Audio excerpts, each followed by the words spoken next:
नमस्कार दोस्तों, मैं कन्हैया लाल स्वागत करता हूं आपका इस YouTube channel study with KL sir में। दोस्तों, आज फिर आपके सामने हाजिर हूं रीट संस्कृत भाषा 2 के सॉल्यूशन को लेकर। दोस्तों, ये कलाम एकेडमी द्वारा जो रीट का प्री टेस्ट आयोजित करवाया गया था 4 अप्रैल को, उसका संस्कृत भाषा शिक्षण भाषा 2 का सॉल्यूशन है दोस्तों। तो अगर आपने ये टेस्ट नहीं भी दिया है तो भी आप इस टेस्ट को जरूर देखिए दोस्तों, बहुत ही अच्छे प्रश्न हैं। और अगर आपने दिया है तो बिल्कुल बताइए कमेंट में कि आपके कितने सही है। चलिए दोस्तों, वीडियो को शुरू करते हैं। अगर आप चैनल पर नए हैं तो बिल्कुल चैनल को सब्सक्राइब करके बेल आइकन प्रेस कर लीजिए ताकि आने वाली वीडियो की नोटिफिकेशन आपको मिल सके। चलिए दोस्तों, यहाँ पर ये संस्कृत का भाषा 2 है, जैसे कि दिखाई दे रहा है। अत्र 63 प्रश्न, यहाँ पर 30 प्रश्न है, सभी प्रश्न हल करने योग्य है। दोस्तों, यहाँ पर एक ये गद्यांश है, आप बिल्कुल वीडियो को रोककर इसे पढ़ लेना। वीडियो ज़्यादा लंबा नहीं हो इसलिए मैं डायरेक्ट प्रश्न पर आ रहा हूं। सूचयतु इत्यत्र लकार पुरुष वचनम चिनुत। लोट प्रथम पुरुष एक वचन, लोट प्रथम पुरुष बहुवचन, विधिलिंग प्रथम पुरुष एक वचन और लट प्रथम पुरुष एक वचन। तो बताइए इस प्रश्न का सही उत्तर क्या है। दोस्तों, इस प्रश्न का सही उत्तर होगा विकल्प नंबर 1, लोट प्रथम पुरुष एक वचन। जैसे कि लोट लकार में आता है पठतु प्रथम पठन्तु बहुतु बहुताम भवन्तु, तो यहाँ पर सूचयतु है, तो विकल्प नंबर 1 ए अपना सही है। अगला प्रश्न है दोस्तों, प्रश्न नंबर 62। तत्र काकः पत्न्या सह वसति स्म। रेखांकित पद विभक्ति हस्ति प्रथमा, तृतीया, पंचमी, षष्ठी। तो बताइए इस प्रश्न का सही उत्तर क्या है। दोस्तों, इस प्रश्न का सही उत्तर है विकल्प नंबर बी, तृतीया। यहाँ पर पत्निया में तृतीया विभक्ति है दोस्तों, सह के अर्थ में तृतीय विभक्ति होती है, तो तृतीय विभक्ति है। अगला प्रश्न है प्रश्न नंबर 63। उक्तवान इत्यत्र प्रत्ययो विद्यते कत्वतु वतुप सानच वान। तो बताइए इस प्रश्न का सही उत्तर क्या है। दोस्तों, इस प्रश्न का सही उत्तर होगा विकल्प नंबर ए, कत्वतु। अगला प्रश्न है प्रश्न नंबर 64। अरण्याभिमुखम अत्र संधि अस्ति यण गुण अयादि दीर्घ। तो बताइए इस प्रश्न का सही उत्तर क्या है। दोस्तों, इस प्रश्न का सही उत्तर है विकल्प नंबर डी, दीर्घ। अरण्य और अभिमुखम, इस प्रकार से इसका विच्छेद होगा, अरण्य अभिमुखम, यहाँ पर दीर्घ संधि होगी। चलिए दोस्तों, अगला प्रश्न है प्रश्न नंबर 65। सुवर्ण हरम अत्र समास अस्ति, समासो अस्ति, अव्यय भाव है, कर्मधार है, द्वंद्व है, तत्पुरुष है। तो बताइए इस प्रश्न का सही उत्तर क्या है। तो दोस्तों, यहाँ पर इस प्रश्न का सही उत्तर होगा विकल्प नंबर बी, कर्मधारय। सुवर्णस्य हरम, सोने का हार, यहाँ पर इसका विग्रह होगा, कर्मधारय होगा इसमें, क्योंकि दोस्तों हार की विशेषता बता रहा है, कैसा हार है, सोने का हार है, तो विकल्प नंबर बी अपना सही है, कर्मधारय। अगला प्रश्न है दोस्तों, जैसे कि यहाँ पर यह पद्यांश है, पापान निवार्यति योजते हिताय गोयम निगूति गुणान प्रकटीकरोति आपदगतम चैन जहाति ददाति काले सन्मित्र लक्षणम इदम प्रवदन्ति संतय। इसके ऊपर है प्रश्न नंबर 66। पापान निवार्यति इत्येषा संधि विच्छेद करनी है। पापात निवार्यति, पाप अनिवार्यति, पापान निवार्यति। तो बताइए इस प्रश्न का सही उत्तर क्या है। दोस्तों, यहाँ पर इस प्रश्न का सही उत्तर है विकल्प नंबर ए, पापाद निवार्यति। यहाँ पर नए की वजह से जो द है वो नए में बदल जाएगा और पापान इस तरह का बन जाएगा, तो यहाँ पर विकल्प नंबर ए होगा सही। अगला प्रश्न है दोस्तों प्रश्न नंबर 67। संतय अत्र विभक्ति वचनम च स्तः। प्रथम एक वचन, प्रथम बहुवचन, द्वितीय बहुवचन, पंचमी एक वचन। तो बताइए इस प्रश्न का सही उत्तर क्या है। दोस्तों, इस प्रश्न का सही उत्तर है विकल्प नंबर 1, प्रथमा बहुवचन। संतः में प्रथमा बहुवचन विभक्ति है। चलिए दोस्तों, अगला प्रश्न है प्रश्न नंबर 68। आपदगतम इत्यत्र समासो अस्ति, अव्यय भाव है, तत्पुरुष, केवल समास है और कर्मधारय है। तो बताइए इस प्रश्न का सही उत्तर क्या है। दोस्तों, इस प्रश्न का सही उत्तर होगा विकल्प नंबर बी, तत्पुरुष है। आपदगतम में तत्पुरुष आएगा, आपदम गतः। 69वां है दोस्तों, सन्मित्रम इत्यत्र लिंगम अस्ति पुल्लिंगम नपुंसकलिंगम उभयम स्त्रीलिंगम। तो बताइए इस प्रश्न का सही उत्तर क्या है। दोस्तों, इस प्रश्न का सही उत्तर है विकल्प नंबर 1, नपुंसकलिंगम। अगला प्रश्न है प्रश्न नंबर 70। श्लोके अस्मिन् छन्दः वर्तते मालिनी भुजंग प्रयातम वसंत तिलका शिखरिणी। इस श्लोक में कौन सा छंद है। तो दोस्तों, इस श्लोक में है वसंत तिल का छंद। दोस्तों, आइए देखते हैं कैसे हैं। आपको पता है मालिनी में आगे नगन नगन आता है, भुजंग प्रयातम में यकार आता है, यगन आता है, शिखरिणी में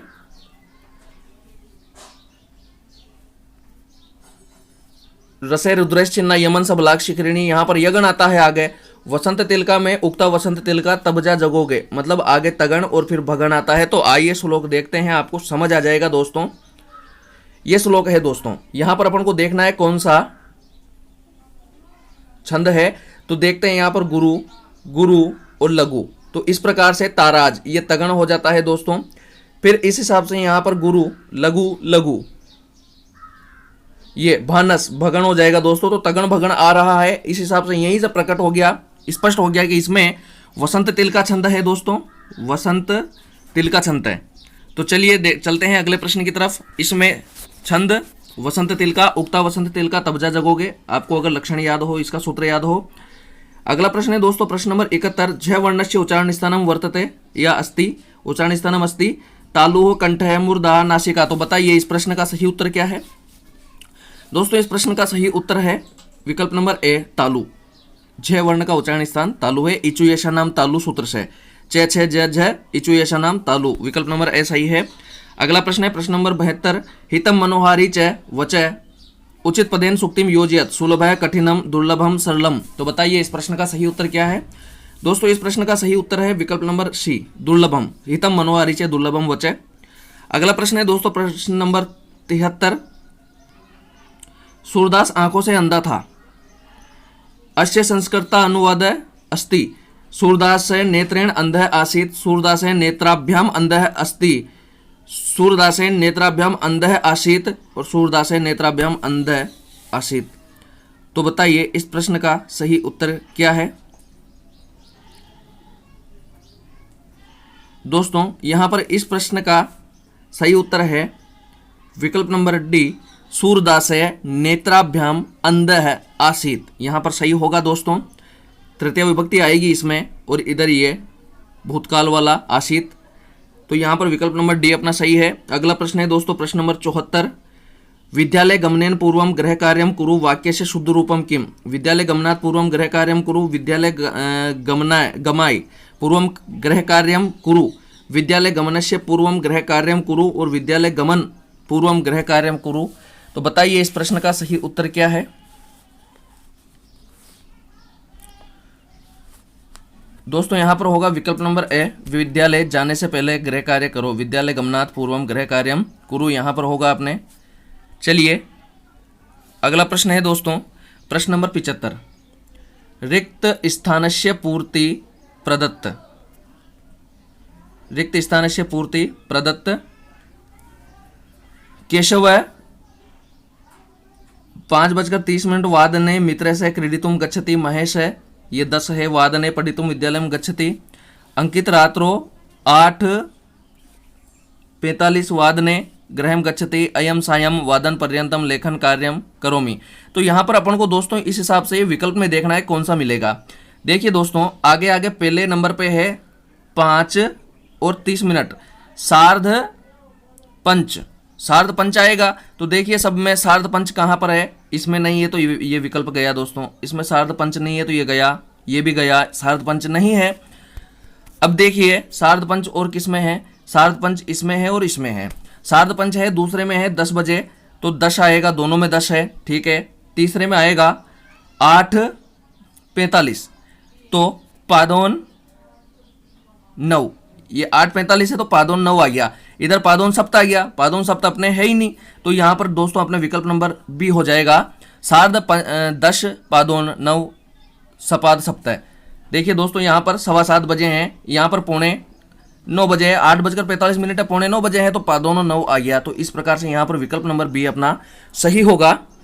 चलिए दोस्तों अगला प्रश्न है प्रश्न नंबर 76, भाष्य रहस्यम इत्यस्य रचनाकार अस्ति, डॉक्टर श्याम सुंदर दास, भोलानाथ तिवारी, लुइस महोदय, स्वीट महोदय। तो बताइए इस प्रश्न का सही उत्तर क्या है दोस्तों। इस प्रश्न का सही उत्तर है विकल्प नंबर ए, डॉक्टर श्याम सुंदर दास, भाषा रहस्यम इसकी रचना श्याम सुंदर दास ने की।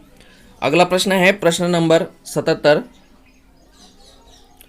यदा प्रथमं काष्ठे फलके व निर्मितेषु बृहत्क्षरेषु छात्रः अंगुल्या संचालनस्य अभ्यास क्रियते तदा लेखन शिक्षणस्य अयं विधि भवति, स्वतंत्र अनुकरण विधि, अक्षर स्वरूप अनुकरण विधि, मॉन्टेसरी विधि, जैक्टोट विधि। तो बताइए इस प्रश्न का सही उत्तर क्या है दोस्तों। यहां पर इस प्रश्न का सही उत्तर होगा विकल्प नंबर सी, मॉन्टेसरी विधि। अगला प्रश्न है प्रश्न नंबर 78, गद्य शिक्षणस्य विधिः नास्ति। उद्बोधन विधि, प्रवचन विधि, स्पष्टीकरण विधि, तुलना, अनुकरण विधि। तो बताइए इस प्रश्न का सही उत्तर क्या है।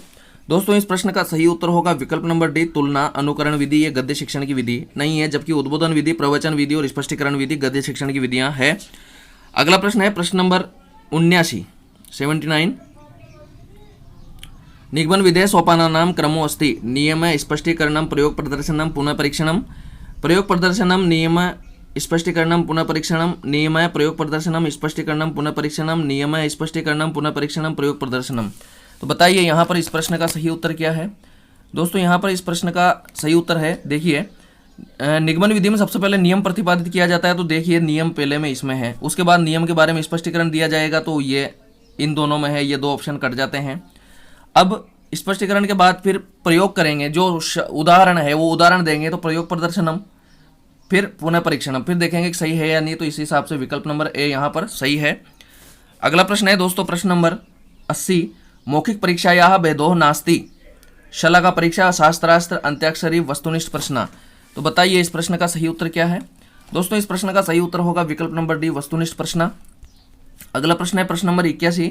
अधोलिखितेषु श्रव्य दृश्य साधनम अस्ति। अपन से पूछा अधोलिखितेषु श्रव्य दृश्य साधनम अस्ति। निम्नलिखित में श्रव्य दृश्य साधन है। संगणक है, दूरदर्शनम, श्रव्य दृश्य अभिलेख है, सर्वाणी। तो बताइए इस प्रश्न का सही उत्तर क्या है। दोस्तों यहाँ पर इस प्रश्न का सही उत्तर है विकल्प नंबर बी, दूरदर्शनम। अपन से पूछा है कि श्रव्य दृश्य साधन है। दोस्तों यहाँ पर संगणक भी इसी में आता है, लेकिन ज़्यादा अपन को महत्ता, ज़्यादा प्राथमिकता अपन को दोस्तों दूरदर्शन को देनी है। दूरदर्शन को अपन को ज़्यादा प्राथमिकता देनी है, तो विकल्प नंबर बी यहाँ पर अपना सही है। अगला प्रश्न है प्रश्न नंबर 82। शिक्षण सूत्राणाम सिद्धांतम कह प्रतिपादितवान हर्बर्ट स्पेंसर है, कमेनियस, उभो, जॉन डीवी। तो बताइए इस प्रश्न का सही उत्तर क्या है। दोस्तों इस प्रश्न का सही उत्तर है विकल्प नंबर ए, हर्बर्ट स्पेंसर। इन्होंने शिक्षण सूत्रों का प्रतिपादित किया। अगला प्रश्न है प्रश्न नंबर 83। मूल्यांकनम अस्ति।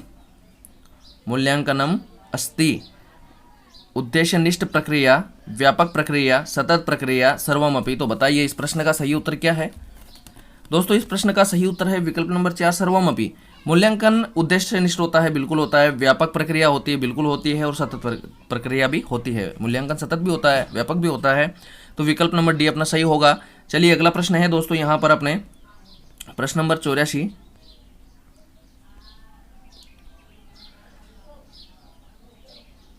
यस्मिन् शिक्षण विधौ शिक्षक पूर्वं शब्दानां व्याख्यां करोति ततः परम श्लोकस्य अर्थं कथयति स विधि केन नामना जिज्ञायते। जिस काव्य शिक्षण विधि में शिक्षक पहले शब्दों की व्याख्या करता है, फिर श्लोक का अर्थ बताता है, ये विधि किस नाम से जानी जाती है। व्याख्या विधि, खंडान्वय विधि, गीत विधि, समीक्षा विधि। तो बताइए इस प्रश्न का सही उत्तर क्या है। दोस्तों इस प्रश्न का सही उत्तर होगा विकल्प नंबर बी, खंडान्वय विधि। वो विधि खंडान्वय कहलाती है। पहले शब्दों की व्याख्या करता है शिक्षक, उसके बाद में श्लोक का अर्थ बताता है, तो खंडान्वय विधि। अगला प्रश्न है दोस्तों प्रश्न नंबर 85। नाटक शिक्षणे कह विधि सर्वोत्तम है। आदर्श नाट्य विधि, रंगमंच विधि, कक्षाभिनय विधि और समवाय विधि। तो बताइए इस प्रश्न का सही उत्तर क्या है। दोस्तों यहाँ पर इस प्रश्न का सही उत्तर होगा विकल्प नंबर सी, कक्षाभिनय विधि। नाटक शिक्षण की सर्वोत्तम विधि कक्षाभिनय विधि। अगला प्रश्न है प्रश्न नंबर 86। भाषायाः विशेषता अस्ति। भाषा एका व्यवस्था अस्ति या अनुकरणेन ज्ञायते। भाषा सभ्यतायाः विकासम आपनोति। भाषा स्थूलतः सूक्ष्मं प्रति विकसति सर्वमपि। तो बताइए इस प्रश्न का सही उत्तर क्या है। दोस्तों यहाँ पर पहला विकल्प है भाषा एका व्यवस्था अस्ति या अनुकरणेन ज्ञायते। भाषा एक व्यवस्था है जो अनुकरण से सीखी जाती है, प्राप्त की जाती है।